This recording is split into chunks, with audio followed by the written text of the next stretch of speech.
Hello, everybody. Once again, I'm Liam Craft Jr., aka Zorgal-chan Less Than Guru, and today I want to talk about something that would be a little more involved with changing in Palladium, but I've found it very beneficial.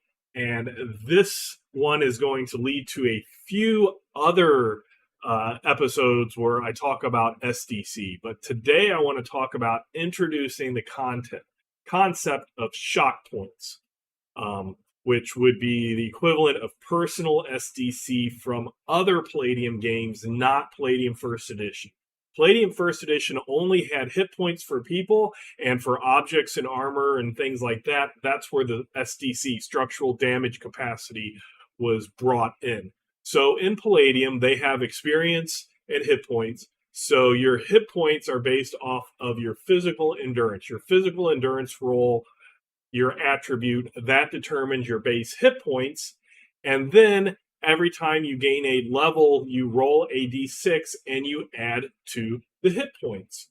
Very similar to how old D&D went, except for instead of adding Constitution, they just were the hit die, which would be different in D&D between the different classes. So a wizard might have a d4, a thief a d6, and a fighter a d8, or it could be up to a d10 depending on which version of old school D&D you use. But in Palladium, it was a flat d6. The weirdness happens when you have something like a troll who has a larger number or they get to roll more dice for their physical endurance. And trolls can be any character class, any occupational character class. So you can have situations where a troll wizard has more hit points than, say, a dwarf or especially like a human fighter.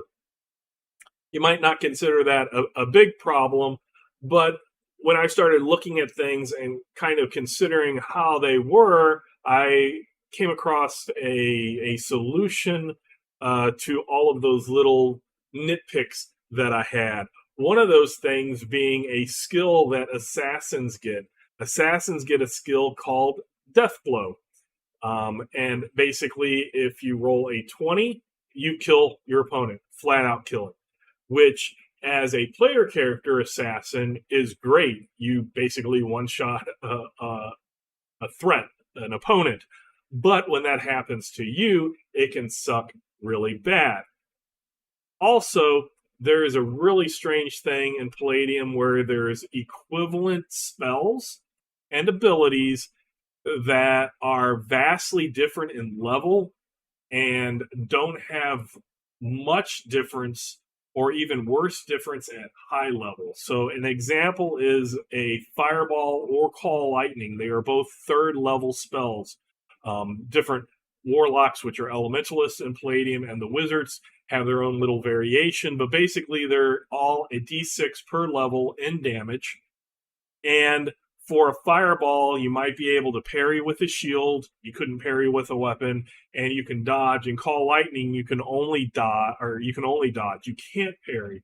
Neither one of them have a save versus spells. And there is a death spell that is 10th level. So 7 levels higher at 10th level, you can get the death spell, which also is 1d6 per level, but you get a saving throw. And wizards can learn any spells at any level and cast. So say a level 1 wizard got a hold of that death spell, 10th level spell, their spell strength is a 12. So if you roll save versus spell, you add your bonuses to it. If you roll higher than a 12, or a 12 or higher, if you roll a 12 or higher, it doesn't affect you at all. That's where I start thinking that things are getting a little weird. You have this 10th level spell that is a lot easier to overcome than the third level spell that does the equivalent in damage. Yes, the Call Lightning and the Fireball, you can have some resistances, half damage and stuff, but on the base of that spell, it's easier to mitigate that death spell then that's a 10th level than the other two, which are third levels. And then I noticed things like there is a death ward, and there is the evil eye death psychic ability. So I started thinking and looking at other Palladium games, because when you look about house rules, do take into consideration other Palladium games and other games out there. Other Palladium games have that death blow. Instead of affecting their SDC, it affects their hit points directly. So that was a little key that I went, aha, what if I did that in Palladium First Edition? What if I had a separate hit point pool and SDC pool? But then I thought, I want armor to be SDC. I came up with an armor thing that I'll get into in a different episode. So what I decided was that your first, your base, that physical endurance base, is your hit points, and then the D6s that you roll every level, that is going to be shock points. And shock points are taken away first, just like SDC is, and then hit points will be taken away later. What that allowed me to do is have anything that has those death, whether it's a death blow from an assassin, a death ward, evil eye death, the death spell, those affect hit points directly, and that's what makes that 10th level death spell so much more powerful. Why that ward, that death ward, is more deathful, gives you death, than say a fire ward that does the same thing, as it bypasses your shock points. What I also then did is I went through, and if we look here at my classes, I gave physical conditioning, which adds to your initial shock points. So normally this would be what your base is. So something that's an entertainer, I usually give them a +4. So they start off with 4 extra shock points. So a D6 +4. The thief and rogues, I give it a D6. They're a little more combatant. When I get up to the actual fighter types, like soldiers and knights, they get a +8. And then when I have clergy, they get a lower, maybe a +2. Maybe a priest, I think, gets nothing. And the wizards get nothing because they're not conditioned to fight. What that does is it gives a little bonus to those more combatant type characters than in the original. So I gave them a little bonus, and then I add that extra D6 per level to the to all of it, but that's a shock point, so your hit points stay the same. And then another thing that I did that I'll just show really quickly is I made sure everybody had something per level besides their skills going up. So whereas different priests and wizards and stuff might gain things dealing with their magic per level, I gave the soldier types, the men of arm type classes, additional hit points and shock points every so often. So here at second level, you gain a couple of additional hit points, which the magic casters won't get. So that way you're benefiting by being a soldier or a wizard.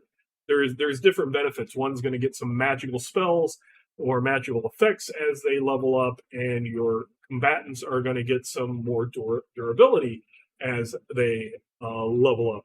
And it just kind of all flowed really well together, where the shock points are taken away equally, just like SDC, personal SDC and other Palladium games. And then once you reduce your shock points to 0, then you start taking away hit points. But again, those special things that have death in the title hit you directly in hit points. And what that also allowed me to do was it also allowed me to give a wounded condition.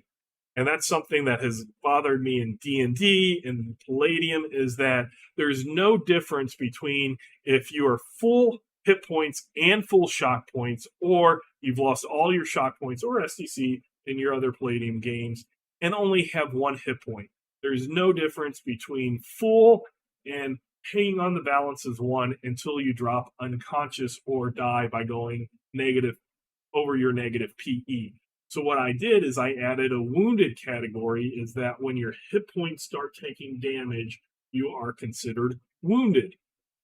Wounded gives you a -2 to all your strike, parry, and dodges, and it gives you a negative 10% to all your skill rolls, because basically a negative 2 on a d20 is 10%. So basically a 10% lower of, because your life is in the balance. So those death spells, the death blow, and that, if they don't outright kill you, which they still could if you roll good enough and your opponent has low enough hit points, or if you have low hit points and your opponent rolls good enough, it can still kill you. But if it doesn't, you still take in hit point damage, which is more of your life essence, more of what's keeping you alive.